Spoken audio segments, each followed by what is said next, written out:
Bienvenue à cette soirée publique d'information et d'échange de Réinventer la ville. Comme le disait Stéphane, ce soir, c'est notre 5e rendez-vous dans le cadre de la démarche de participation citoyenne. Il nous est arrivé d'être plus discrets pour prendre un certain recul.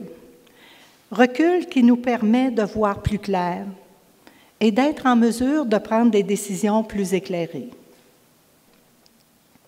Ce soir, nous déposons le rapport d'étape de Réinventer la ville. Ce rapport présente le plan préliminaire de reconstruction du centre-ville qui a été dévoilé à la rencontre du mois de juin, mais il va beaucoup plus loin que cela. D'abord, il rappelle le parcours que nous avons emprunté ensemble depuis le début de l'année.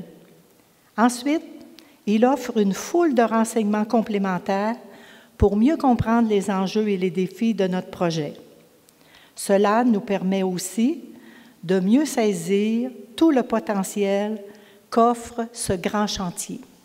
Le nouveau centre-ville de Lac-Mégantic sera un milieu de vie animé, à échelle humaine, générateur d'activités communautaires et économiques dans un cadre vert et durable. Dans le petit dépliant qui vous a été remis, la carte des chantiers avec tous les chantiers mis à jour.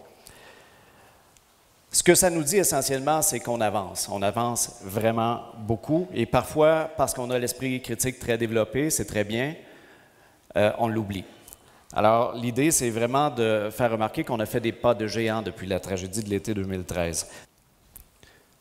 Le travail en grand groupe a ses limites. De travailler à 250, 300 personnes, c'est emballant, mais évidemment, ça reste un travail plus généraliste.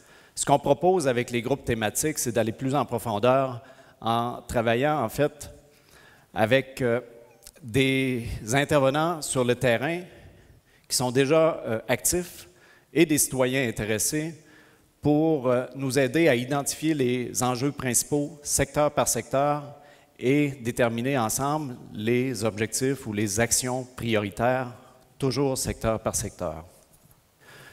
Tout cela nous conduira aux États généraux, ce qu'on appelle pour l'instant les États généraux Réinventer la ville, le samedi 21 mars 2015. Ce qui se passe à ce moment-là, c'est que tous nos groupes thématiques viennent faire rapport de leurs actions prioritaires et des enjeux qu'ils ont identifiés. Et les États généraux permettent de dresser une liste de priorités à l'intérieur de toutes les priorités. Avant d'aller plus loin, je veux vous dire que la question des bâtiments, qui est un dossier chaud, je veux vous dire qu'il s'agit du dossier le plus difficile que le conseil municipal a eu à traiter depuis la tragédie de juillet 2013. On parle de bâtiments, mais ce sont d'abord des personnes, des hommes et des femmes qui sont concernés au premier chef. À la mi-juillet, le nouveau gouvernement a annoncé à son tour une aide financière pour le rachat des bâtiments. Et l'objectif du programme d'aide financière, c'est de stimuler la relance et l'économie de Lac-Mégantic. Ainsi donc, la Ville se retrouvera bientôt propriétaire de la majorité des immeubles et des terrains du centre-ville en dehors de la zone incendiée. Reste la grande question. Que devons-nous faire avec les bâtiments encore debout? Je vous dirais la question qui tue. Je ne prendrai pas de détour. Je vous fais part de l'intention du conseil municipal, l'intention de demander la démolition complète des bâtiments dans la zone confinée, mis à part les édifices publics que sont l'hôtel de ville et la gare.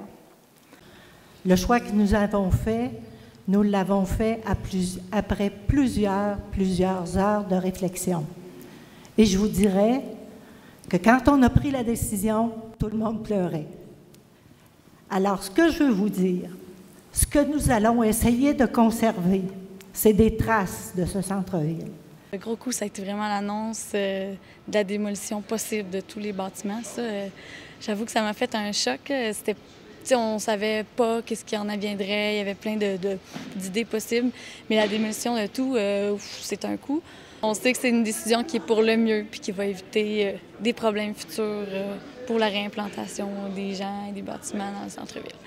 Donc, je pense que c'est une belle application du principe de précaution qui est si rarement utilisé de nos jours.